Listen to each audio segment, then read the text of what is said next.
গৌরয় আমার যে সব স্থানে করিল ভ্রমণ রঙ্গে,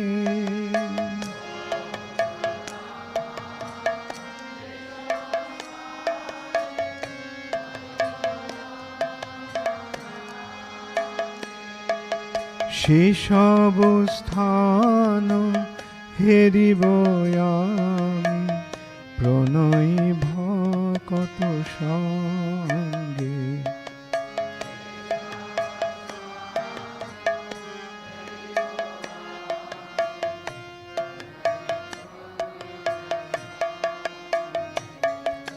সে সব স্থান হেরিব আমি।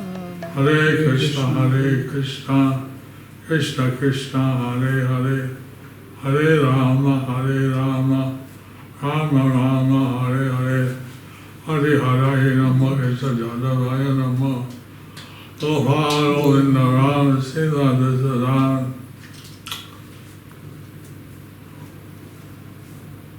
Gaura Katha Mande, Abode,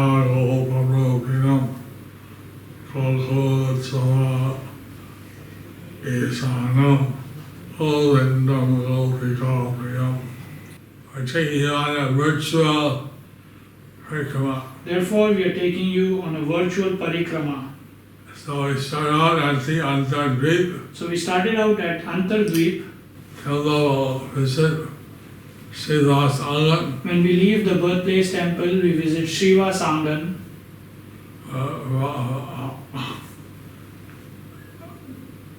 Sri Thakur and his wife Malini, Shiva Thakur and his wife Malini, and the sons and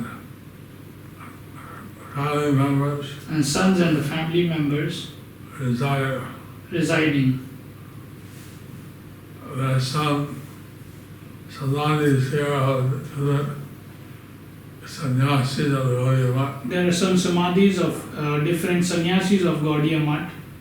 And not far down the road, there's the temple of Gaura Katha and Adhivas. Then down the road there is a temple of Gadadhar Prabhu and Advaita Gosai. And there's the Samadhi Mandir of Bhakti Siddhanta Saraswati Thakur. Then there is a Samadhi Mandir of Sri Bhakti Siddhanta Saraswati Thakur. And his house where he stayed. And in the house where he stayed. Also Chaitanya Mat. Also that's Chaitanya Mat. And there you find the Gandharvika Giridhari, Gauranga Mahaprabhu deities. There you find Gandharvika Giridhari, Gauranga Mahaprabhu deities. And the four Vaishnava Parampara is mentioned in the Padma Purana. And the four Vaishnava Parampara which are mentioned in Padma Purana are given the four corners of this temple. Are given in four corners of this temple. Like that. Also the Chandkazi Samadhi. Also the Chandkazi Samadhi. And the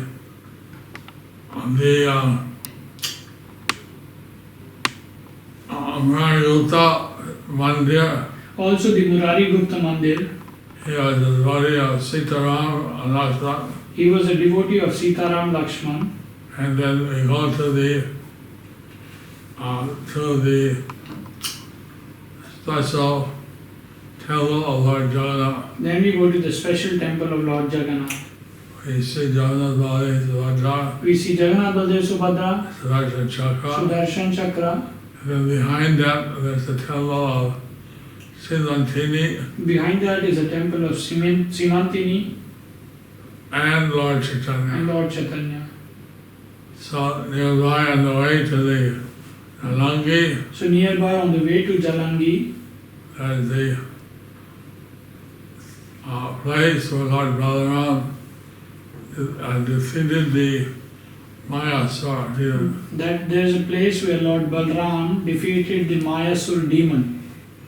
So there are many speakers and many holy places in this Antardwip, So there are many speakers. Simantadwip area. So there are many speakers and many holy places in the Simantadwip area. I'd like to welcome you all, I would like to welcome you all, and I hope that you have a very blissful time. and I hope that you have a very blissful time. Narottam Das Thakur has sung Shri Gaura Mondal Bhumi Jeba Jane Chintamani Tara Hoy Braja Bhumi Bash. We are sitting here in Srila Prabhupada's Bhajan Kutir, Navadvip Dham, Gaurmandal, which Vrindavan, which Srila Narottam Das Thakur has described as Chintamani, the spiritual world. And we welcome you to this year's Navadvip Dham Parikrama. It's a special parikrama this year, falling in the holy Purusottama month, and we'll be visiting all the special places of Navadvip Dham Parikrama in the association of exalted Dham Basis, and we welcome you to this special program.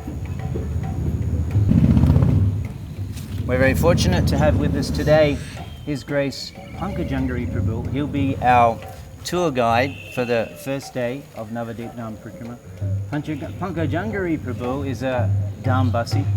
He's been residing here in Mayapur for close to 50 years, serving the deities, specifically Lord Nrsimhadev, Sri Radha Madhav, Ashtashakti Panchatattva. Srila Prabhupada personally ordered him to reside in Navadvip Dham, Sri Mayapur, and serve the deities here. And he's fulfilled that order of Srila Prabhupada, and in this way perfected his life. Prabhu is an emblem of Brahminical culture in Navadvip, in the Mayapur community. He's also a teacher. As the Shastra declares, a Brahmana has to produce other Brahmins, and Prabhu is serving as a facilitator and professor in the Mayapur Academy, training pujaris all over the world. And we're very fortunate to have such an exalted Dhambasi with us on this first day of the Navadvip Dham Parikrama. And let's hear from Prabhu some experiences that he remembers from Srila Prabhupada's time staying in the Bhajan Kutir. Hare Krishna.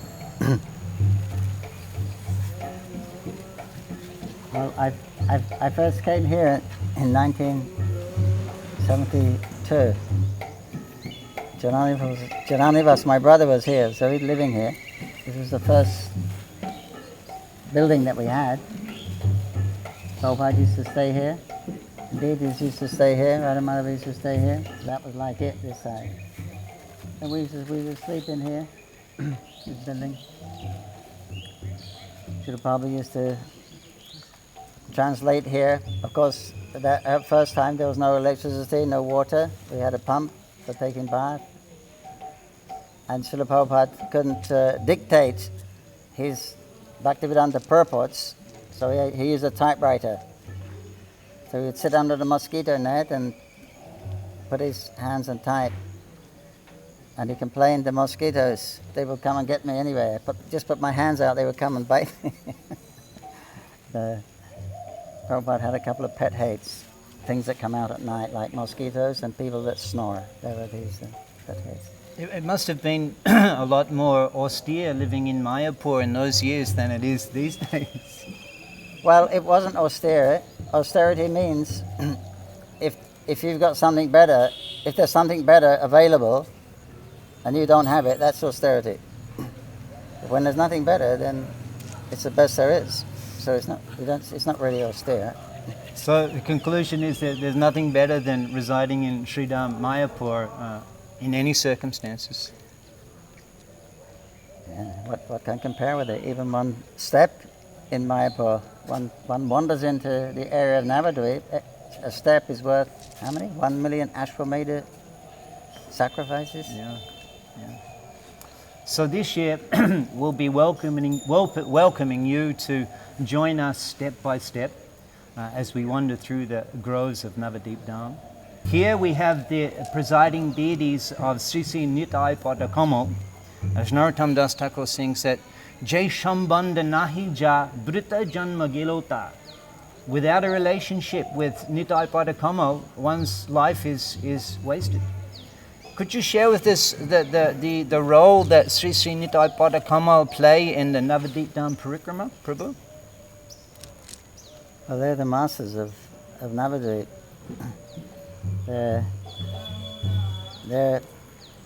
the essence of Navadvip, because the Mahaprabhu is love, Krishna Prem personified, and Nityananda is his chief distributor.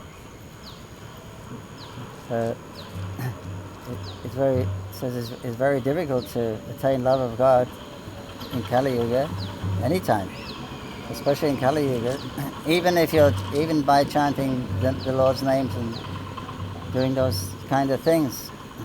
But Sri Bhaktivinoda Thakur says, if one in Navadvip loudly shouts the name of Nitai Gauranga, then Krishna Prem comes looking for you, searching that person out who is chanting the names of Nitai Gauranga.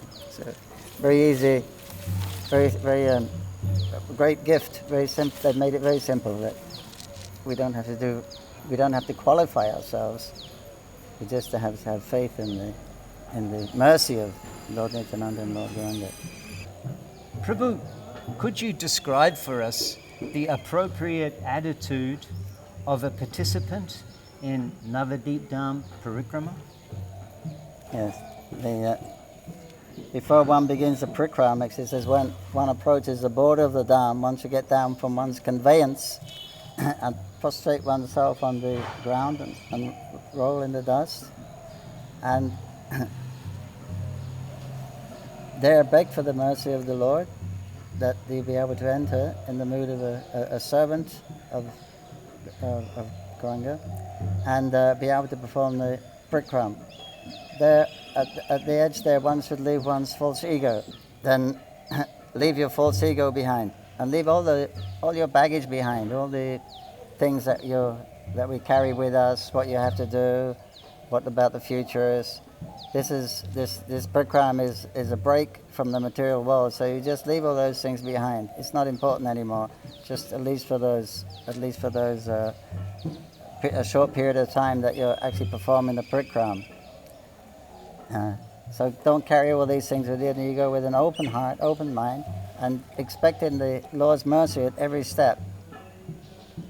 Because you're here, you're doing all the 5 most favorable things for devotional service, so it's very intense. Plus, in Navadvip, it's multiplied again 1,000 times. So this is the mood. We're going in open, expecting the mercy of the Lord. At the very next step, we're hoping for the dust to reveal the Dham itself.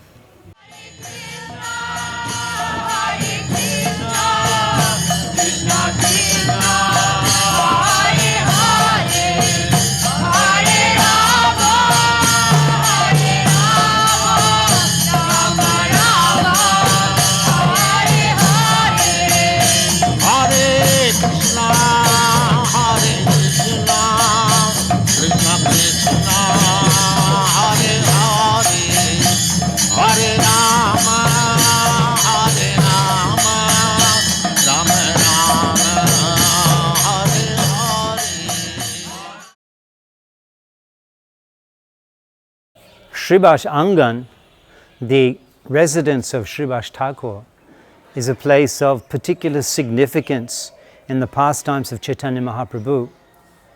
Here, Shachinandan performed his nocturnal kirtans for 1 year with all of the Navadvip Basis. So many pastimes were performed here. Here, Shachinandan first revealed his form as Supreme Personality of Godhead to Shribas Thakur and his family members. Deities here, deities of the Panchatattva and devotees who are performing Shankirtan when the Kazi came and broke the Madanga, is on one altar. And then Radha Krishna and Shachinandan Gaudhari in the middle altar. And the other altar is also showing Mahaprabhu along with his associates as they proceeded toward the house of the Chand Kazi. Mahaprabhu, when he first came back from Gaya, he was demonstrating the pastimes of a devotee, but he hadn't revealed himself as the Supreme Personality of Godhead. Then one day, from the bank of the Ganga, seeing the cows frolicking and chewing the grass, Mahaprabhu, overwhelmed, came here to Shribas Angan. And hearing Shribas Thakur inside worshipping, he was banging on the door of the temple. He was kicking the door. Kaha puja koro, Kaha dhyan, jaha puja korcho deko biddaman. Who are you worshipping in there? Who are you meditating upon? The person you are meditating upon, come and see he is present here. Dekhe birash anek boshiachin bishrambar chaturbuj shankar chakra gada padmadhar. And he saw, coming out of the temple, Srivas Thakur saw Sachinanda and Sri Gaudhari sitting there, displaying 4 arms. And he said, Eta din na jani amar prakash, for so many days you haven't recognized me? But he was covering himself. These exquisite leelas were performed here at Srivas Angan. You have to say Srivas Angan. Angan means courtyard of Srivas Thakur's body. So this is where the Sankirtan movement started. As Sri Krishna Chaitanya Mahaprabhu, well, he had not become Sri Krishna Chaitanya Mahaprabhu yet. He has not taken sannyas. But he had gone to Gaya and received the mantra from Ishwar Puri. And as he returned to Navadvip, and he inaugurated the Sankirtan. So all the members of Pancha Tattva and Srivas Adi, Gaura Bhakta Vrinda, Srivas and our devotees headed by Srivas, they have performed here all night kirtans, nocturnal kirtans. They lasted for entire 1 year. Those were amazing kirtans. Kiba mantra dila gosai, kiba thara bal. Japite, japite mantra karila pagal. Sri Krishna Chaitanya Mahaprabhu was totally transformed, and everyone else around him also used to go mad as they danced, as they chanted, as they cried out, or they laughed. They rolled on the ground right here. And then Sri Krishna Chaitanya Mahaprabhu, then he started his kirtans all over Navadvip. Odilo Arunapura Babage, Dvijamani Gora Mani Jage, Bhakata Samuha Laiya Sathe Gela Nagara Braje. Tathai Tathai Vaje Lakol, Ghana Ghana Tahe, Jhanjere Rol. Preme Dhala Dhala Sonar Anga Charane Nupura Baje. So then Sri Krishna Chaitanya Mahaprabhu, he started Nagar Sankirtans, gathering so many hundreds and thousands of devotees. Chaitanya Mahaprabhu was chanting and dancing throughout Navadvip. One day he said, okay. So the big Abhishek was conducted of Chaitanya Mahaprabhu. And Shringar happened, the garlanding and the worshipping of Gauranga. And in the middle of that ceremony of Abhishek and worship, Sri Krishna Chaitanya Mahaprabhu, he displayed his supreme personality of Godhood in Chaitanya Bhagavat. So that pastime. And pastime like that took place once and only once during Chaitanya Mahaprabhu's manifest Leela, and that took place right here at Srivas Angan. And there are many pastimes, the dealing the way Chaitanya Mahaprabhu dealt with Narayani. She was just 4 years child, and Gauranga made her exhibit all the symptoms of ecstasy. Narayani went into ecstasy. and trembling, and stunned, and voice choking up, and rolling on the ground. All this, that miracle was seen by, as Narayani got transformed by mercy of Gauranga Mahaprabhu. Let's offer our humble obeisances also to this place, and also obeisances to all the pastimes which have taken place here. And let us take the dust of this place on our head. The dust of this place has been touched by Gauranga, Nityananda, Advaita, Gadadhar, Srivas, and Gaura Bhakta Vrindas. So go on with this parikrama, virtual parikrama experience to the next location and the next and the next. Hari Hari. Gaur Premanande. Hari Hari Hari Bo. Advaita Bhavan is very close to Yogapith. And Sachinandan, when he was a young child, just perhaps younger than 5 years old, 4 or 5 years old, he would be sent by Shachimata each day to bring Vishwarup. Vishwarup, Nityananda Prakash, Sachinandan's elder brother, every day would come to the house of Advaita Acharya. Advaita Acharya had 2 houses, in Shantipur, his home, and here in Mayapur, very close to Mahaprabhu's home. And Sachinandan would send Nimai every day around noontime, having completed her cooking, to Advaita Bhavan to call Vishwarup for lunch. And the Vaishnavas who had assembled to hear from Advaita Acharya, when Sachinandan would come and they would see his form, they would become spellbound. And the discussions of Krishna Katha were actually unable to continue talking about Krishna, being so stunned by the form of Sachinandan. Moni Moni Chintai Advaita Mahashai A Balok Prakrita Manush Nai. Advaita Acharya at that time commented, I think this boy is not made of the material nature. I think he is spiritual. Srila Advaita Acharya Thakur had his residence here.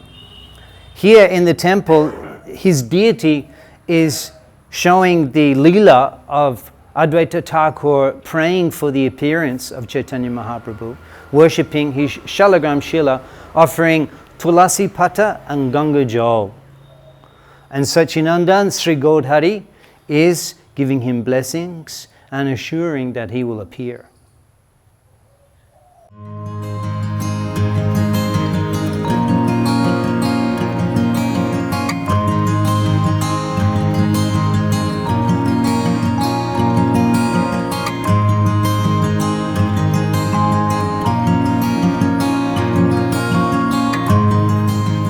We have come to the Sripat of Sri Murari Gupta, an eternal associate of Sri Caitanya Mahaprabhu.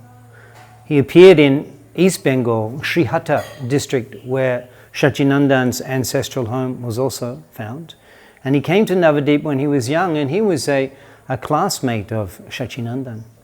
Actually, Gaudhari, Vrindavan Thakur describes that Gaudhari was very intent on making Murari Gupta his follower, and he would harass Murari Gupta. Why are you coming here? Why are you taking the trouble to study grammar, Vyakaran? Go home and make herbs and make medicine and cure the sick. And he was coming from the family of Kavirajas. Sri Murari Gupta, he was a partial incarnation of Rudra. However, Mahaprabhu was very satisfied that he controlled his anger, even though being taunted by Sachinandan. Sri Murari Gupta, he's an incarnation of Hanuman. And in this beautiful temple here, you can see all pastimes from the Ramayana around the temple. The deities of Sitaram, Lakshman and Hanuman are here. Also, there's a deity of Adhokshaj Narayan, which was discovered when the temple was being excavated. And after their time in the Gurukul, Mahaprabhu having returned from Gaya Dham, Murari Gupta became a devout follower and participant of Mahaprabhu's Sankirtan movement. And he would perform Sankirtan with Mahaprabhu and also annually visit Jagannath Puri with all the devotees from Navadvip. He is the incarnation of Hanuman, and the deity of Hanuman is also present in the temple here. So when the Lord appears, Lord Chaitanya appears here, all of his associates join him. Not all of them, but most of them. And his associates, when he has different incarnations, they also come. So here's such a case that Murari Gupta is actually an incarnation of Hanuman. So he was a great devotee of Lord Ramchandra. But they're all appearing also in Mahaprabhu's Leela.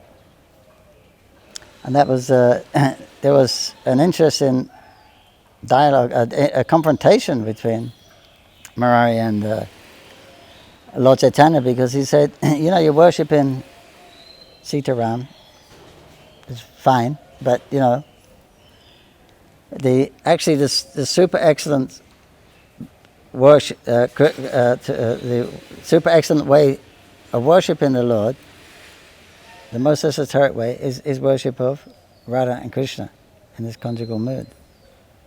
He said it's very esoteric, it's different from any other kind of. And Krishna is actually the supreme personality of Godhead from all these others come from. So really, you should worship Radha and Krishna. So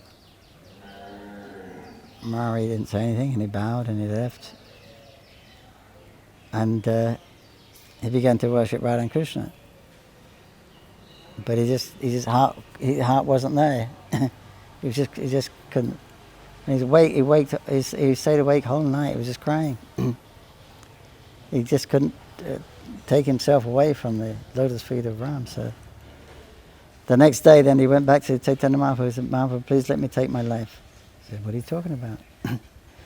He said, "Because you've given me an order, I can't follow it and I can't disobey it. Better I end my life."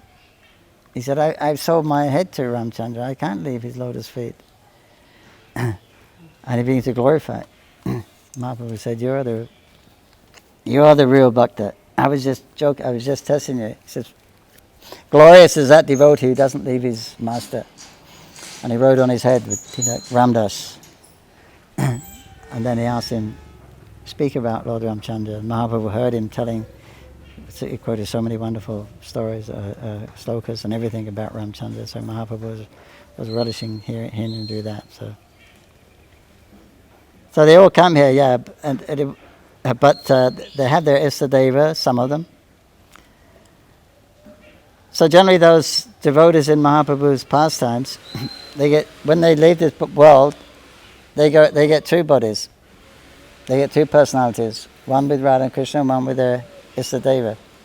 Like the devotees of Mahaprabhu, they get a body in Shvetadvip, which is a quadrant of Golok. There's Mahaprabhu's pastimes are going on there, and Radha Krishna's pastimes are also going on in Golok. But one place you'll see that the Mahaprabhu's Leela will be going there. They would say, it's just Nam Sankirtan, and sometimes they'll actually wander into Golok and see Radha Krishna Leela and go back here and do it. But you'll have for the devotees who worship Radha and Krishna and Mahaprabhu, which you're supposed to, they get two. They go to both places simultaneously. I mean, you have to worship Mahaprabhu. It says in the Chaitanya, it says, worship Radha Krishna without worshiping Mahaprabhu is a waste of time. Because to worship Radha Krishna, you've got to be on Ragmarg. How are you going to get there? How do you get the spontaneous, pure, unalloyed devotional service in this particular time? So Mahaprabhu is not asking for qualification. That's his speciality. One of his specialities. Not asking for qualification. I'll accept your service anyway, and he is Radha Krishna. So it's actually only way you have to go to Mahaprabhu Panchatattva. Then that's understandable. But then Krishna Das Kaviraj says that And to worship Mahaprabhu without worshipping Radha Krishna is also a waste of time. What? Why is that? Because what is Mahaprabhu saying? Worship Radha Krishna. So if you don't worship Radha Krishna, you're not following Mahaprabhu's desire. So you also, you missed out there. So we worship both like that. We've come to Shib Doba.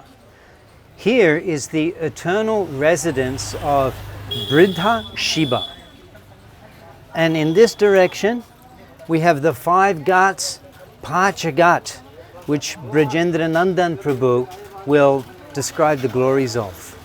Hare Krishna, dear devotees, please set my obeisances, all glories to Sri Guru and Sri Gauranga, glories to Sri Dham Mayapur. I get the opportunity to discuss some of the bathing ghats that are near to Shiva Doba. This is the area along the bank of the Ganga when Chaitanya Mahaprabhu was manifest in his transcendental pastimes. So you had the Shiva Ghat, you had the Mahaprabhu Ghat, the Parikrama Ghat, Madai's Ghat, which would come later on, Nargiyat Ghat, 4 or 5 very important ghats. Nagariya Ghat, in fact, the Nagariya Ghat, that's where Lakshmi Priya first saw Nimai. She had brought items to worship Mother Ganga. She was going to take bath, and when she saw Nimai, her heart was immediately attracted to him. Fell in love with him immediately. And she offered prayers within her heart, paying obeisances at his feet within her heart. And Nimai saw her, and he smiled. The divine eternal couple had met each other.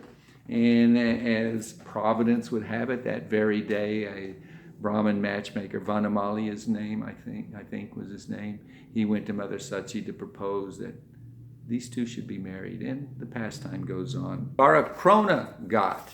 He was sitting surrounded by his friends. It looked like Krishna surrounded by all his cowherd friends on the bank of the Jamuna. And word came, there's this big, great Digvijayi Pandit coming. He's conquered all of India, north, south, east, and west. He's defeated all scholars, all pundits, and he's come to Navadvip to defeat the scholars here. So Nimai's students were telling Nimai this, and he said, don't worry about it. The other pundits and teachers, they were wanting to take a vacation, not to be humiliated and defeated by Keshava Kashmiri. But Lord Chaitanya told his students, he said, he's so arrogant. Krishna likes to take away the pride of a person. And don't worry, I'm sure this is what will take place with Keshava. And as it would happen, as fate would have it, he came that very evening as the sun had gone down, the moon was beginning to rise. And there's a little variation on the story, Chaitanya Charitamrita and Chaitanya Bhagavat, a little extra flavor and nectar. It's stated in the Chaitanya Charitamrita that he was very arrogant seeing Nimai Pandit and immediately challenged him. And this is a man who came with all his elephants and horses and all his servants and followers. I mean, it was a big, big procession, he and his followers. And when he heard this is Nimai Pandit, yeah, he's the best Pandit here. He said he was arrogantly challenging him. In the Chaitanya Bhagavat, it says that when he came in his presence, having asked who he was, he became intimidated and frightened. I mean, who wouldn't be intimidated in the presence of the Lord? His qualities, his presence, is just, yeah. So he, he was a little humbled. And Nimai, as both Shastras say, he asked him, you're such a great poet, could you glorify Mother Ganga? We'd love to hear some glorification of her. And so right off the top of his head, CC says that he glorified her for an hour. Chaitanya Bhagavat says 3 hours. Whatever it may be, there was a lot of wonderful glorification of Mother Ganga. And we all know the story that Lord Chaitanya, out of all those verses, he picked one out and asked, could you please tell me what are the faults of this shloka, this verse? Keshava Kashmiri was shocked. How could he memorize this one verse out of so many? So he defeated Keshava Kashmiri, but he was so kind that he did it in private. It wasn't in front of a big meeting, like the Madai Scott. Have to make mention of Madai Scott. We all know the glorious pastime of Lord Chaitanya Nityananda delivering Jagai and Madai. They give us hope. Lord Chaitanya truly is Petit Pavan, and he does deliver the most fallen, and that was shown to the world by Lord Nityananda. When he and Haridas tried to convert him the second time, they became so angry, Madai took a clay pot and smashed it against the head of Nitai, and blood poured profusely from him. He was going to hit him again, but Jagai grabbed his arm. And right after that, Lord Chaitanya, having heard that Nityananda had been attacked by these two rogues, rascals, that he came there so angry he was ready to, he invoked his Sudarshan Chakra and he was going to kill them both immediately. But Nitai grabbed his feet and said, no, my lord, please stop. Forgive him. Jagai, by the way, stopped Madai from hitting me again. And Lord Chaitanya immediately blessed him. He embraced him. He gave him Krishna Prem. You protected my dear Lord Nityananda. Thank you. And gave him Krishna Prem right then and there. And Madai, he took up the process of Krishna consciousness. He would chant, and I assume his brother would also, but he would chant 200,000 names a day. And he approached Lord Nityananda, and he said, "Oh, my Lord." He couldn't get it out of his mind that he had struck Lord Nityananda. He was such an evil person. How could he do that? He says these wonderful prayers to Lord Nityananda. It's in the 15th chapter of the Madhya Leela of Chaitanya Bhagavat. It says anyone who will hear those prayers, read those prayers, you'll develop attachment or love for the lotus feet of Lord Nityananda. I encourage you to read the prayers he says to Nityananda at this time. And he says, you're the super soul in the heart of everyone. I've committed offenses against everyone, but I don't know all the people I've offended. I want to beg their forgiveness, but how do I do this? I don't know. And Lord Nityananda said, you've already been forgiven. You have nothing to worry about. But his humility, his regret, he was always crying, thinking of how offensive he had been to Lord Nityananda and everybody else. And Lord Nityananda gave him this wonderful service. He said, you should go and make a bathing ghat on the banks of the Ganges. And people will come there, they'll bathe, they'll be pleased with you. Mother Ganga will bless you, and serve them best you can. So that's what Madai did. These are all very close to each other. I mean, as a student, Lord Chaitanya would go in one ghat and swim ghat to ghat and debate with the students, etc. It's very auspicious. It's said if you traverse these ghats during the Gaur Purnima, full moon, that you'll develop love of God. So it's been a pleasure trying to remember and sharing with you some of these pastimes. I hope you have a wonderful parikrama. This morning we took darshan of Lord Shiva in Rajapur, beside Jagannath Temple, and also Shiv Doba, we took darshan of Briddha Shiva. So Lord Shiva also plays a very important role in Navadvip Dham. Could you explain the role of Lord Shiva in Navadvip Dham? Yeah, he's in all of the dhams actually, the Vrindavan. He protects the dham. One thing, he protects the different directions. So he also reveals. He and his consort, Parvati or Simantini, in Shiva Doba, there, when they were excavating the road, Doba means low pond, which often dries up in the summer. Now we have this polyclinic there. There's a small bridge, but before there was no road, there was no bridge. It was just a shallow. So then, but in that place, that was Lord Shiva was said to in love, ecstasy of Krishna's remembrance, he was crying, and that tears made that doba. When they excavated, made the road, Bhaktisiddhanta had a road made. They found this bit of Shiva there. Bit of Shiva. They found that Shiva. So, and then they put that now in the birthplace of Lord Chaitanya, just behind Nimai's shrine. So, and then, but if you go opposite that, if you turn left into the fields, used to be fields, then you come to the Shiva temple, Shiva and Prodamaya. There was two in one. They're generally not together, Shiva and Prodamaya. But that's also so Shiva and Prodamaya, they protect the dam. Prodamaya is a film which covers the dam to stop the materialists come in, and because they do that, they can also reveal the dam.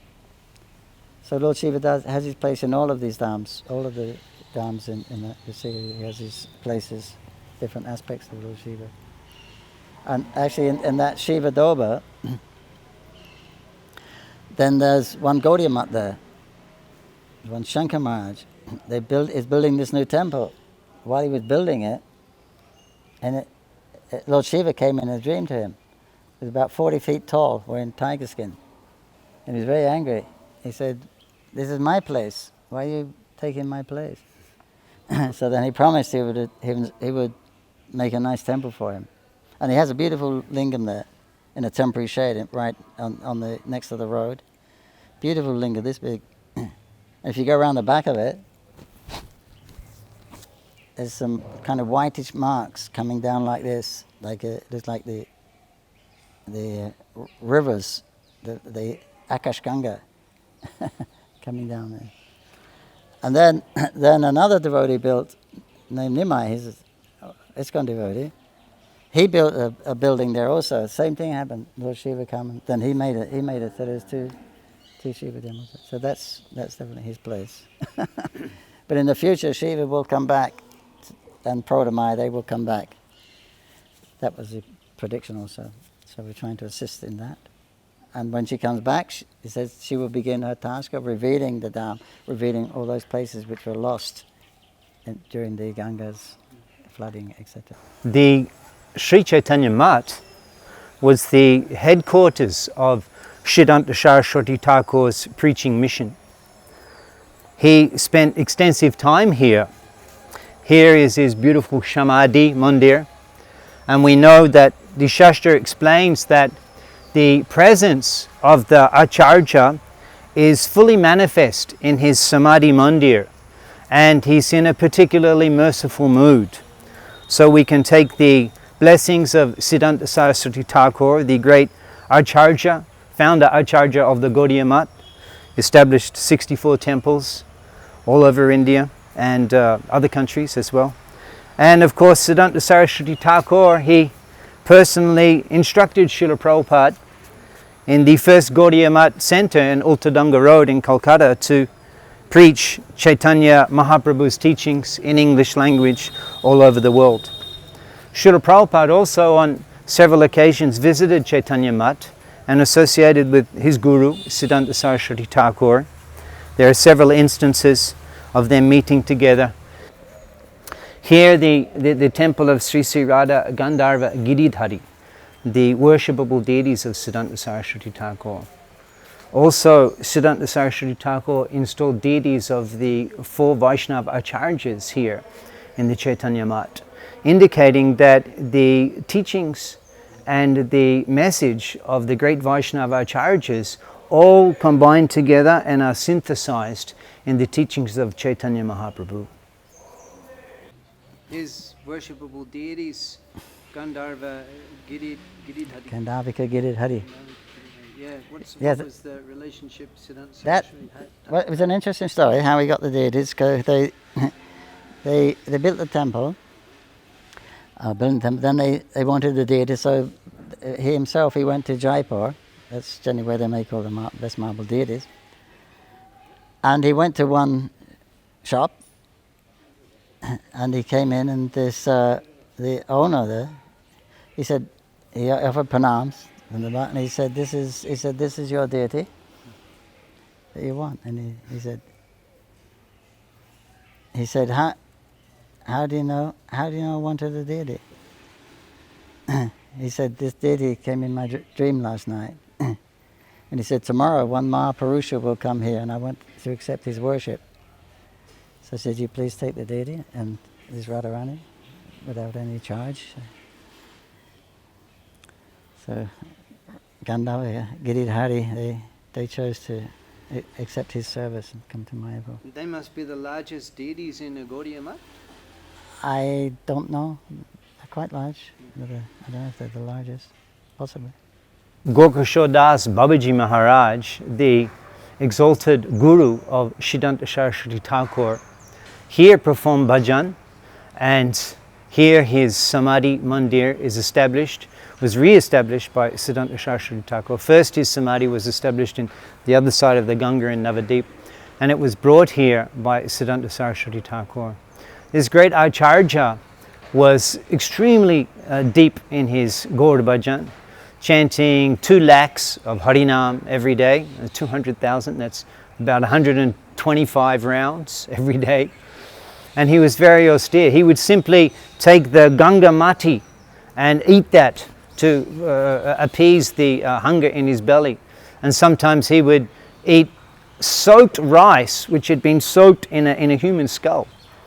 And in this way he performed extremely austere Hari Bhajan as we glorify him, Shakshat Vairagya, Srila Gaura Babaji Maharaj. And by his grace, we can associate with him in our Sampradaya. And Siddhanta Saraswati Thakur was specifically requested by his father, Srila Bhaktivinoda Thakur, to take initiation from Gaura Babaji Maharaj. And in this way, this exalted Paramahamsa, Mahabhagavat Vaishnav, is shedding mercy upon all of the devotees of the Hare Krishna movement internationally. And this is the mercy of Siddhanta Saraswati Thakur, Srila Gaura Babaji Maharaj, and Srila Prabhupada. Hare Krishna. In the holy Dham, the trees are considered to be Kalpa Vriksha trees, desire fulfilling, all of the trees. In fact, everything in the holy Dham, as Narottam Das Thakur sings, Jai Bhajani Chintamani, is spiritual by nature. But some trees are particularly merciful, and this tree beside Sri Giriraj Govardhan Hill is a particularly merciful Dhambasi. So let's get the blessings of this special Kalpa Vriksha tree, and we can also make a special request to have fulfillment of a spiritual desire.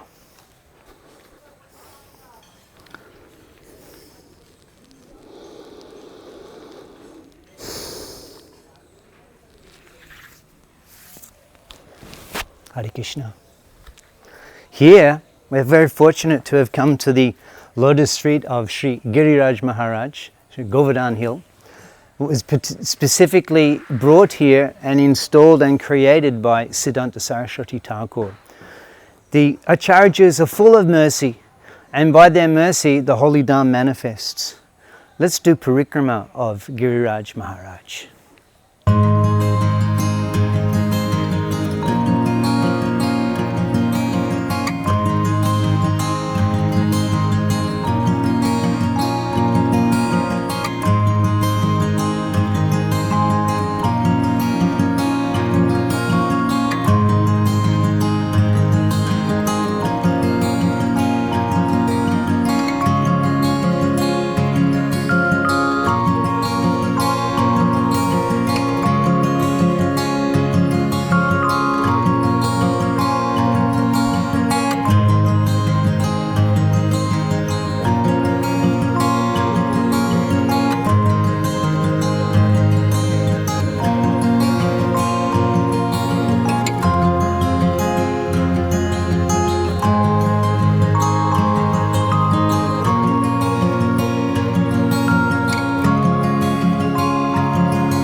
We've come to the banks of the divine Sri Radha Kund.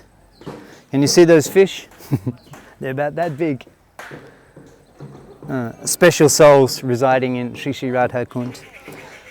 This lake is specifically dear to Sri Radhika, where her and Shyam Sundar performed their divine pastimes in Brajadam. And for the mercy of the Vaishnavas, Siddhanta Saraswati Thakur, he invoked the divine presence of Sri Radha Kund here in the Chaitanya Mat. Siddhanta Saraswati Thakur, before he began his preaching, he resided here in the area of the Chaitanya Mat and performed extremely severe Hari Bhajan.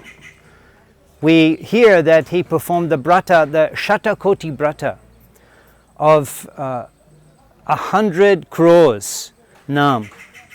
And that took him almost 10 years, chanting lakhs and lakhs of rounds every day, following the Chatumasya type style Brata, eating only once a day, sitting down, bending what he could eat at that time in a small cottage. And we hear that when the rainy season came, he didn't have time to repair the holes in the cottage. He would simply sit under an umbrella. And eventually the Panchatattva themselves appeared to Siddhanta Saraswati Thakur here in this very place and ordered him, enough of these tapasya, enough of these austerities, now go and preach, we will be with you. And then Siddhanta Saraswati Thakur, taking the blessings of Sri Radha Kund, he went to Calcutta and began the preaching mission. Shyam Kund, which was personally installed by Siddhanta Saraswati Thakur here in Chaitanya Mat, Navadvip Dham. And by his spiritual potency, he was able to invoke in its full presence Sri Shyam Kund. Let's take some water from Shyam Kund on our heads.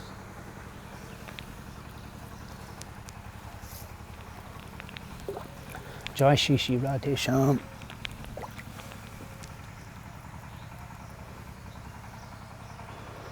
Look at those beautiful lotus flowers just emerging from the water. These pukurs are kept exclusively for the service of the deities and maintained very beautifully by the mat bashis here. Beautiful lotus over here growing. Jai Shri Shri Radhe Shyam, Navadvip Dham ki jai, Siddhanta Saraswati Thakur ki jai, Srila Prabhupada ki jai, Samaveda Gaur Bhakta Vrinda ki jai. Srila Siddhanta Saraswati Thakur established his headquarters in the Chaitanya Mat here in Antardwip, and he installed Radha Kund and Shyam Kund and Giriraj Govardhan there. Would you like to describe to us a little bit about him doing that? What I've heard was Srila Bhaktisiddhanta Saraswati Thakur said, from my window I see Shyam Kund, I see Radha Kund, I see Govardhan. That's his bhajan stand, his braja. So he's seeing that with that transcendental vision. So then the disciples asked him, can we create those, actually create them here? And he gave permission. So then they dug Shyam Kund, Radha Kund and made a big Govardhan hill. He didn't need it, but we can need it now. We can walk around and take water and do parikrama. What are some of the memorable pastimes of Siddhanta Saraswati Thakur at Chaitanya Mat? There are many there.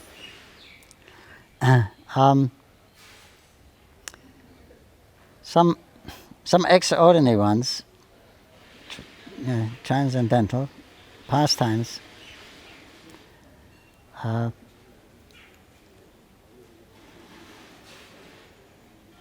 One of them was one day he left the mat and he was walking down the road towards ISKCON Mayapur temple. Near the culvert, Shivadoba, there was a big banyan tree there, which Prabhupada said was a kalpavriksha tree. Then one of his disciples, I think Bhagavad Maharaj, saw him going out at night time, and that time there was no electricity, I think like that, so it was unusual to go out. So then he followed, and Bhaktisiddhanta said, sorry, Thakur, so who's that? He said, oh, it's me, Guru Maharaj. And then he walked home. When he came this way, then there was a Sankirtan party, night time, late at night. Sankirtan party was approaching them. And Bhagavad Maharaj said it was an ecstatic Sankirtan party. It was really ecstatic. And he said when they come, then Bhaktisiddhanta, they all come up and embraced him one by one. He said it was ecstatic. Their hairs were standing on end and they were falling down. And then they, after that, then they continued. And he said, Guru Maharaj turned to me and said, this Sankirtan party came from Svetadvip. They come to see the Mahapurushas and come to take darshan of the Yogapith, the birthplace of Mayapur. Transcendental visitations. And another transcendental was told, a story was told by one of his disciples, Damodar Maharaj. He was walking with him on the road, and it was evening, and Bhaktisiddhanta looked up. The moon was there, the moon. And he said, even on Chandraloka, they can be so degraded, even on Chandraloka. So then Damodar Maharaj said, then I understood what it means, Jagat Guru. Guru of the whole universe. And some of his disciples say that maybe he left, that his next preaching work was... Anyway, that's what they said. His worshipable deities, Gandharva, Giridhari. Gandharvika Giridhari. Yeah, what was the relationship Siddhanta Saraswati had? Well, it was an interesting story how he got the deities. They built the temple. Then they wanted the deity, so he himself went to Jaipur. That's generally where they make all the best marble deities. And he went to one shop, and he came in, and the owner there, he offered pranams, and he said, "This is your deity that you want." And he said, How do you know I wanted a deity? He said, this deity came in my dream last night. And he said, tomorrow one Mahapurusha will come here and I want to accept his worship. So I said, you please take the deity and this Radharani without any charge. So Gandhava, Giridhari, they chose to accept his service and come to Mayapur. They must be the largest deities in Gaudiya Math? I don't know. They're quite large. I don't know if they're the largest. Possibly. He also installed murtis of the four Vaishnavacharyas, and we go in Parikrama and take darshan of the Vaishnavacharyas. What's the significance of that? Well, the significance of the acharyas there, these four, Hare Krishna, these four sampradayas, they each lead to Vishnu, Krishna. So they're the ones that who can actually deliver somebody. So apart from this, we're not much interested. So with these four we know are pure, genuine sampradayas. There's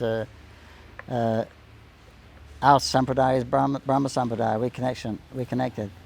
Brahma sampradaya and the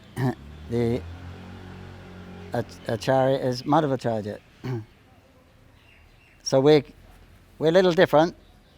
So therefore we're called Madhava. Brahma Madhava Gaudiya Sampradaya. In other words, we worship specifically Krishna. Anyway, that's and all those other sampradayas, the Kumara Sampradaya, 4 Kumaras ahead. There's Rudra Sampradaya there with the Kumaras, and the Lakshmi, Rudra, Damodar. Tell me. Nimbark. Ramanuja. Vishnu Swami. They're the prominent acharyas, Vaishnava acharyas, who have come to. Here at the Chandkazi Samadhi, we see the extraordinary phenomena that the champa tree and the nim tree are intertwined and growing together. And this is indicating the eternal relationship between Sachinanda and Sri Gaudhari and the Chandkazi.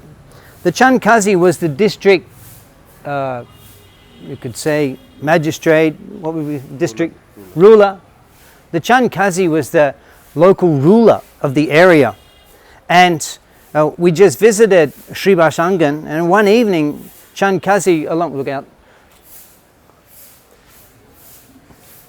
One evening, Chandkazi, along with soldiers, they attacked the devotees in Sri Basangan and broke the Madanga and declared that from here on, from this day, no one will perform any Shankirtan on the streets of Navadvip. And of course the devotees were very much traumatized by this declaration of the Chandkazi. And then Sachinandan desiring to relieve the devotees of their tension, Sachinandan organized the Sankirtan procession, which Srila Prabhupada described as a civil disobedience movement. This is a place of great significance, indicating that on occasion the Sankirtan the Sankirtan devotees do experience obstacles in spreading the holy name. The march on the house of the Chandkazi, that was quite a significant event. Can you tell us a little bit about that? Yeah, Prabhupada said that was the first civil disobedience movement 500 years before. There were millions of people actually came out.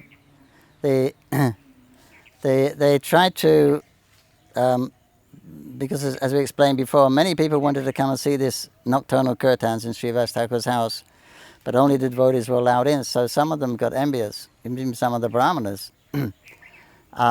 And they became envious, and they said, what's going on inside there? Hear that.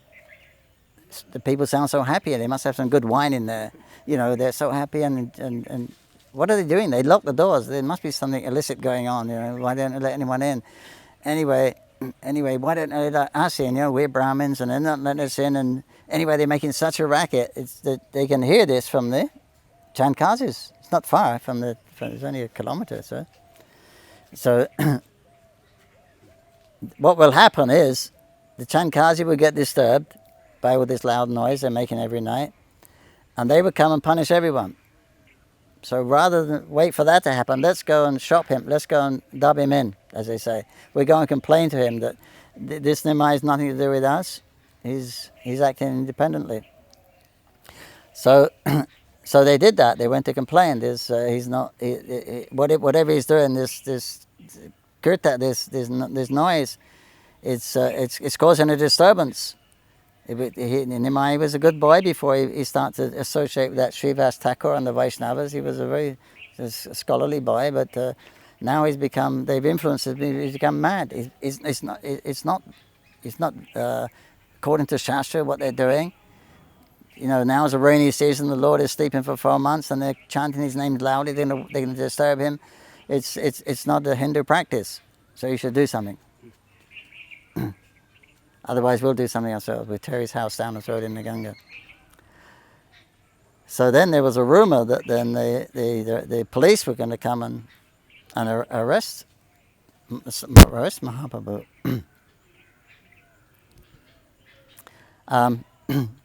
So then there was great trepidation.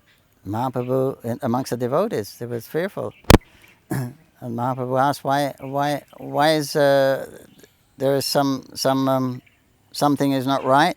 Our kirtan has not got the usual flavor tonight. There's something wrong.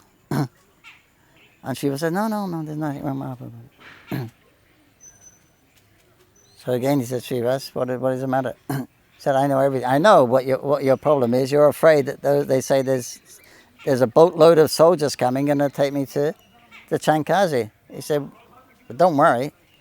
He said, I'd happily go. It's difficult to preach to people to go out there, but they come into you unasked. He said, that's good. he said, I'll happily go. I'll step in there. He said, and then we'll go to the Chankazi's house and we'll challenge them. You say that this kirtan is not proper, it's not shastric. So you bring in all your palace animals, your elephants and camels and your birds, your peacocks and horses, and then you get all your scribes, your mullahs, and you get them to chant from the Quran and induce these animals to chant and dance in ecstasy. Of course, they won't be able to do it. So then we perform kirtan and all the animals and they all start dancing and chanting in ecstasy. And the devotee said, yeah, right, okay. He said, you don't believe me? Narayani was Srivas's niece, 4 or 5 years old. Narayani chant Krishna's name and cry in ecstasy. And she began to chant Krishna's name. The voice choked up. Oh, Krishna, Krishna, Krishna. Her little body began to tremble and tears fell from her eyes and shake. And she fell to the ground. And it's so much ecstasy. Everyone else is feeling ecstasy. Just seeing this little girl trying to chant Krishna's name. She couldn't even stand up properly. She kept falling down. And everyone else became overwhelmed by that. So the Mahaprabhu said, you see, I've come here. I incarnate to protect my devotees. Why you should have any fear when I'm here? You don't worry about that. But they did come. They did come. The soldiers and they broke the drum. They came in to disturb. They broke the drum, the madanga, at Srivas's house, for it's called Bangadanga. And they threatened, if any more kirtan, any more of this chanting, then you'll be in serious trouble. It's just a warning. So they told Mahaprabhu they stopped Sankirtan. He said they can't do that. He said there's a government. He said they can't do that. Otherwise Mahaprabhu was apolitical. He wasn't interested in who was running the things. But when you're interfering with the Sankirtan, which is, the only real thing in this world, only worthwhile thing in life is the Sankirtan movement, then he became like fire. Why? This is wrong. Everyone come tonight, bring a flaming torch, bring your musical instruments. We'll go there and see what he says. See if he can stop us. And millions of people came. Apparently, millions of people, uncountable. And everyone tried to make a bigger masala, bigger torch than the other one. So at the evening, then Mahaprabhu took the Sankirtan. He said, "We'll take the Sankirtan on the street." So then he took it from Srivas Thakur's house, and he took it out actually in public. Prema Sankirtan.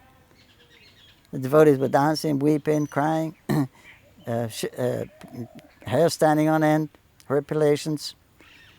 And everyone could see that. And everyone became affected by seeing this Prema Sankirtan. Everyone was affected in the vicinity. Mahaprabhu was roaring, dancing, leaping.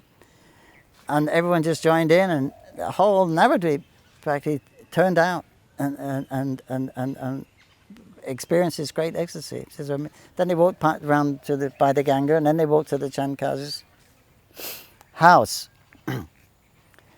And everyone ran away, because there were millions of people. Chankazi was locked inside. So then Mahaprabhu was knocking on the door, and the devotees said, destroy the place. It was ripping up the trees and smashing things, everything there. So Mahaprabhu went to there, but he wouldn't come out. But for a long time he was calling. And then he came out very humbly. He said, "Oh, Nimai, we're from the same village, and your father's like my brother. I'm actually like your uncle." He said, "So why are you not coming to answering the door?" When I say, "Oh, you look a little bit angry, so wait until you call down. But actually, you're my nephew and your uncle. I have no bad feeling to you." So then there began quite a conversation, philosophical conversation. Bhakti Chankazi ki, yeah. Special place. So he became a devotee, secret devotee of Mahaprabhu, because he was the ruler of the Mohammedans and so. Okay. Are there still some family? Prabhupada in his purports he writes the family ancestors are still there and. Apparently, yeah. There's only one old Muslim that sits there. There's also another brahmachari from Gaudiya Math. They kind of together there.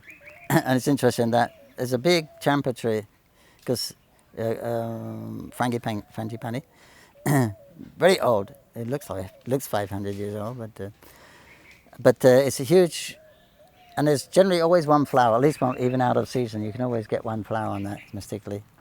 And also, this tree, that's where the samadhi was. And it says, I've heard that, I haven't read it, but I heard that Mahaprabhu planted that tree because the Chandka's house name, pet name, was Champa. And Mahaprabhu's house name, pet name, was Nimai. So then a Nim tree grows there also, and they're entwined, so it's quite significant. You've got the Champa tree and they're growing together harmoniously. Special place. Yeah.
The early pastimes when ISKCON first took over the worship of Jagannath, Baladev and Subhadra in Rajapur in Simantadwip?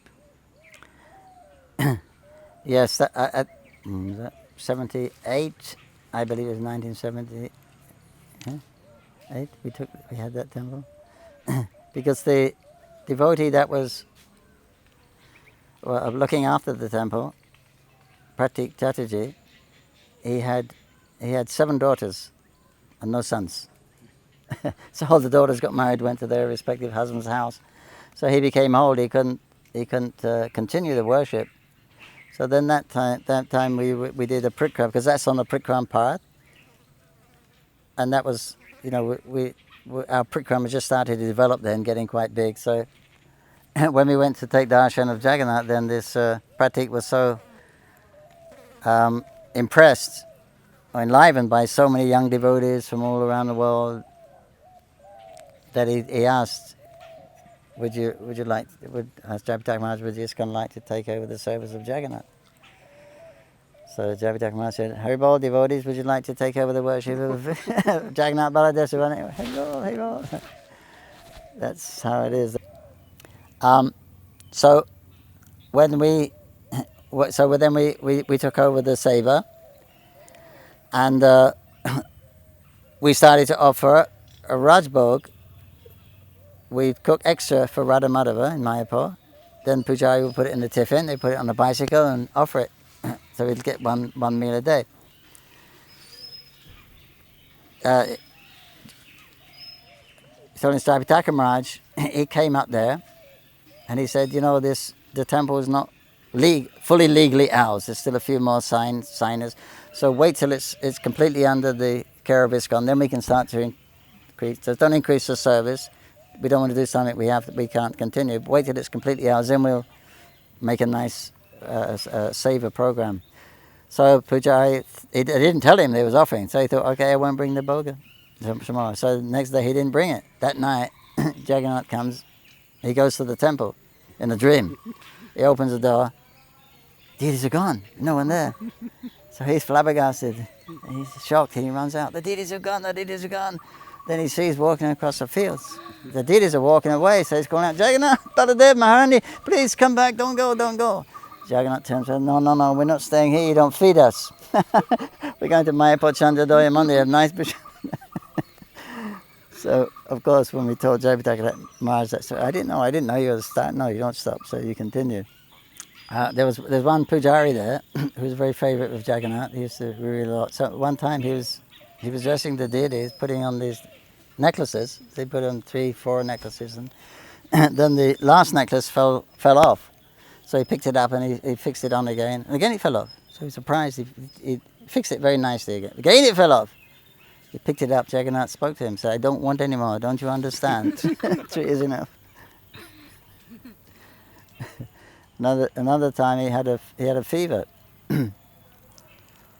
So he was doing the afternoon program. He did the Rajbhog, offering arati, put the deities to rest. And then he wanted to take rest, so he told the chowkidar that, "Look, I'm sick, and another pujari is not here now. I won't wake the deity up at 4 o'clock. No one's coming anyway that time. It's very quiet. So just let me. I need some rest to get over this fever." So then he took rest. In the dream, Jagannath come. "Uti, wake up! What are you doing? You're supposed to be serving us, and you're not going to do our service. You didn't stop taking prasadam. You're not too sick to eat, right? You're doing your bhajan." He loved kirtan. You do the bhajan. You're not too sick to do that. But for our service, you're too sick. Come on, get up. And he kind of woke up, but he said, "I was really wiped out." So then he went back to sleep. But then bang, bang, bang, bang, bang. It's a chowkidar. "Come on, it's time to wake the deities. I told you not to wake me. Come on, you." Oh, it's just too much. Jagannath comes, and now the guard. So he's waking the deity. Jagannath speaks to him. Small deity is going. So he said, "Actually, we like you doing our puja." He said, "The other pujari is a little absent-minded, Sometimes when he's dressing us, he accidentally sticks pins in us." He said, "You see? You lift up my chadar, you'll see." He pulled the chadar. There was a spot of blood on Jagannath's arm. Swami ki. Welcome to Simantadwip. Having completed our Parikrama of Antardwip, we've come to the island of Simantadwip. Here we are at ISKCON's Rajapur Sri Jagannath temple. Behind me is the beautiful temple of Simantini Devi Dasi, and we have Jagannath, Baladev, Subhadra deities, and also Swayambhu Mahadev, Jayananda Thakur, a beautiful, spiritually surcharged place. Welcome. Hare Krishna, Krishna Krishna, Hare Hare, Hare Rama, Hare Rama, Rama Rama, Hare Hare, Hare Krishna, Hare Krishna, Krishna Krishna,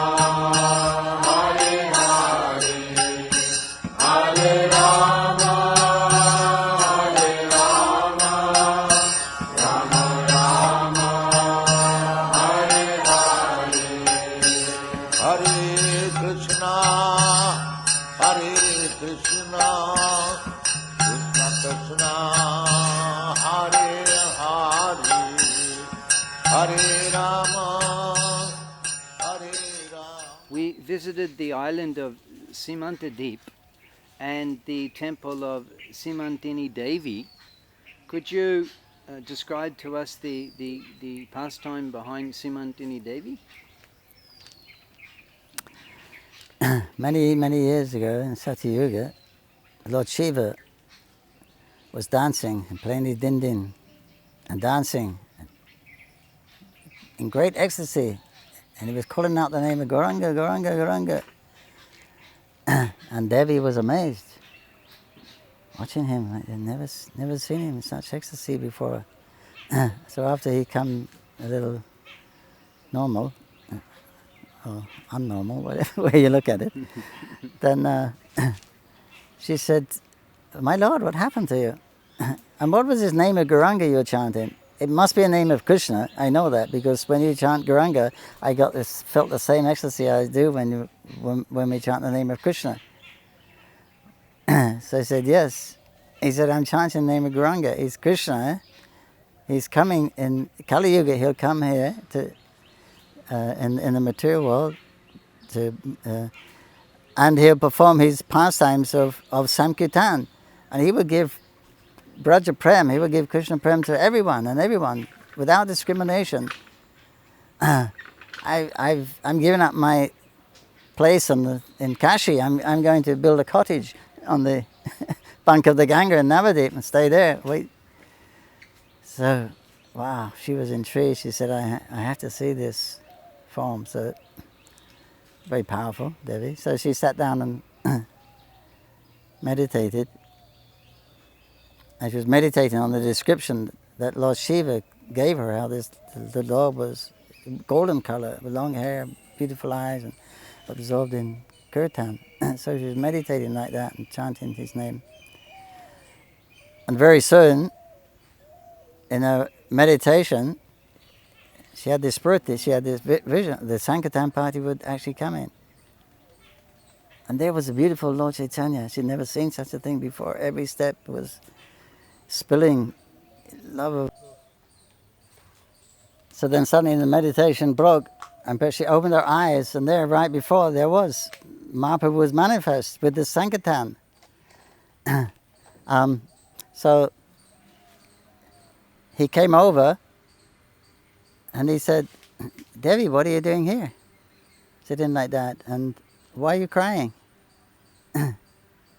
She said, seeing you, Lord, I was feeling so happy, but then understanding my relationship with you, I'm also feeling sad because, I am Maya. My service to you is to keep the conditioned souls away from you. And it said, wherever there is Maya, Krishna cannot stand. That means I can never stand before you. Now is some extraordinary mercy you're showing me, but everyone in the world can see you get your mercy. Everyone can see you except me. What is my plight? Why am I being punished like this? And she began weeping. And so then Mahaprabhu consoled her. He said, no, that's not like that. He said, from my angle of vision, I see you as none different from Radharani. You're from the internal energy. She's expanded herself as you, and you're here. Without you, I cannot perform my pastimes, earthly pastimes. You're very important. So he gave her our understanding of her original identity as Radha, as expanded, just like Krishna expands as Narayan and Radha expands as Lakshmi. So then they expand as Shiva, they expand as Parvati, Devi, Durga, etc. like that. So that's why you see that deity there. She has 3 eyes. She had this realization. Mahaprabhu gave her this realization, and given her that the proper understanding and his darshan, then she bowed down and she took the dust from his feet and she put it on the parting of her hair, which the parting is called here in Bengali, it's Simanta.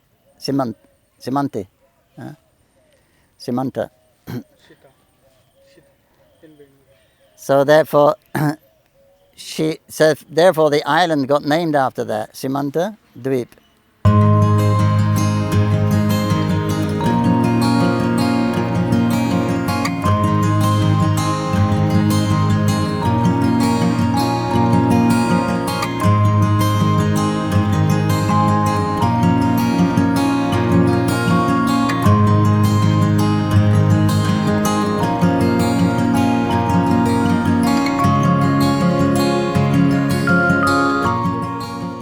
The Smriti Mandir, Remembrance Temple of Sri Jayananda Thakur, who Srila Prabhupada declared was ISKCON's first saint.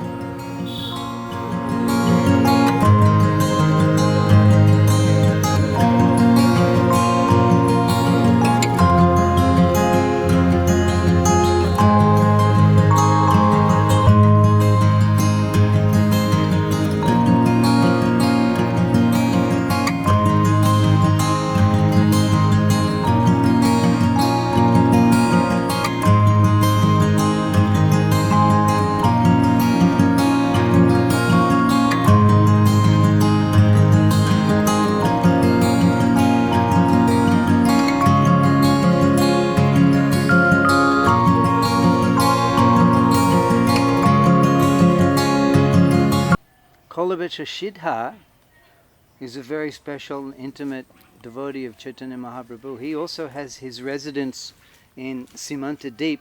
What sort of a relationship did Kolaveta Shidhar have with Mahaprabhu? Yeah, very intimate relationship. Of course, he didn't realize who Nimai was, because he didn't understand Nimai's identity. But Nimai used to see him every day. He was such a devotee. Nimai would pass him every day. He was a very poor person, and he had a little land, so he would grow banana trees and squash, things like that. And so with that produce, like sell the banana leaves for plates, the inside of the banana, the tor for a sabji, the ketchup, the unripe bananas as mocha, very nice vegetable preparations, and the full bananas like that. More or less he made his living like that. And half of that money he would spend on worshipping Ganga Devi. So he was a Vaishnava, a pure Vaishnava. So Mahaprabhu used to go and purchase things from his place in the market. He would sit down, spread a cloth and sit down in the market area. But Mahaprabhu would never give him the proper price. Mahaprabhu liked to irritate him because he was more elderly. That was his leader with this Brahman, this Kolaveta Sridhar. And so Mahaprabhu would spend maybe an hour sometimes there. He would really harass him. But he was given a lot of association because he was so dear to him. Such a wonderful devotee, so humble. And then this would go on. Eventually the Kolaveta would get up arguing against the price, because Mahaprabhu said, "You're charging too much. Isn't it? You go anywhere else and see if anyone's got a cheaper price than mine. I'm giving." No. You. Sometimes you would steal it. Sometimes you run away. Sometimes the Kolaveta would just give up. Okay, take whatever you want. Just go. Give me whatever you want and just take. And he said, actually, Kolaveta, you're very rich. He said, you must be. He said, look at your cloth. It's wretched. He said, you got holes in it. He said, you tie it up. You can't even afford a needle and cotton. You tie it in a knot there. Your house leaks. Your roof. Water comes in the roof. And you're skinny.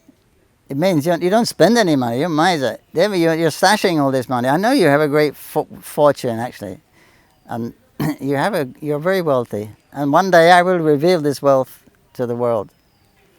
What are you talking about? I just don't. I just spend 50% on Ganga, and I just maintain whatever I have. So later on, then he said, I'm satisfied with this my way of life. He says, like the birds, they pick up some twigs, they make a nest in a tree, they have the babies, they go in, next year they make another one. At least, I've got my good health. My roof may be leaked, my clothes are not the best, but I'm satisfied. I don't have to work hard for it. I have plenty of time to worship the Lord. Anyway, so Mahaprabhu said he's going to reveal the wealth of Sridhar. So that happened back in Srivas Angam, when the nocturnal kirtans were going on. So one day Mahaprabhu sat on the altar. He picked the shaligram, sat on the Shingasan, on the altar floor, then put the shaligram on his lap, and then he showed a form of the Supreme Lord, Vishnu, mighty form. Everyone was awed out. And he will be calling devotees and glorifying the devotees, even activities that he had never seen before he was born. He would glorify and reveals. So he knew the past also. He was showing his form of the Lord sometime. So he's calling the different devotees up, like Advaita and Murari and Gangadas. Then he said, call for Kolaveta. Where's Kolaveta Sridhar? They said, Kolaveta Sridhar, who's Kolaveta? Nobody knew him. He was so humble. He was so humble. So nobody knew him. He said, bring Kolaveta. He said, you go outside, you will hear him chanting somewhere. because he used to chant, nighttime he used to chant very loudly. So they went out, they didn't know where to go, but they went, and by the Lord's arrangement, they could hear this loud chanting. So they went there, and then they found it. Can you call Veta Sridhar? He said, yes. He said, Mahaprabhu wants to see you. Gauranga, he wants to see me? Fainted. Then, so they hurriedly took him to the Shiva Sangam. And so Mahaprabhu then, he came in, he saw Mahaprabhu in the form of the Supreme Personality. He fainted. So Mahaprabhu blessed him to get up, and he said, Kalavati, you're a very dear devotee. You're my very dear devotee. He said, and now, to this day, I'm giving blessings. 21 hours he sat in this position, giving blessings the whole night long. He was giving his blessings. So he said, today is a special day. I'm giving all my blessings to everyone. So you please ask for a blessing. And he said, Lord, just seeing you is a blessing. I'm blessed that you come every day to my place. And I'm quite satisfied with my life. I don't really need anything. He said, but you're so poor. You don't have money. He said, I will give you the opulence of Indra. He said, Lord, please don't joke with me. What will I do with the opulence of Indra? I'm satisfied. He said, I will give you mukti. I will give you I will give you kevala mukti. Oh, horrible mukti. No savor there, no service, no devotion. No, Lord, don't play with me, please, don't play with me. He said, you have to ask for a benediction. I'm giving benediction. He said, but Lord, I don't need anything. I'll give you the Ashta Siddhi, eightfold mystic yoga. And how am I going to play with those things? What am I going to do with those things? Please don't tease me. Your darshan is sufficient. I'll call a Vaikuntha airplane right now. You can get in and go back to God. He said, please don't joke with me. He said, but I'm giving benedictions. You have to take a benediction. So he said, well, if I have to take a benediction, let it be this. That you used to like, when you was young, you used to like to come to my place in the market and harass me and tease me, try to make me angry. Sometimes I would even chase you. And you would seem to be there, it used to irritate me. But I always enjoyed it. Sometimes I did get a little angry, but I always enjoyed your company. But I guess you must like that. You must be getting something, because you used to come every day and harass me. So if that's the case, then whatever incarnation you take, let me come and take a similar role where you can have some fun and harass me. And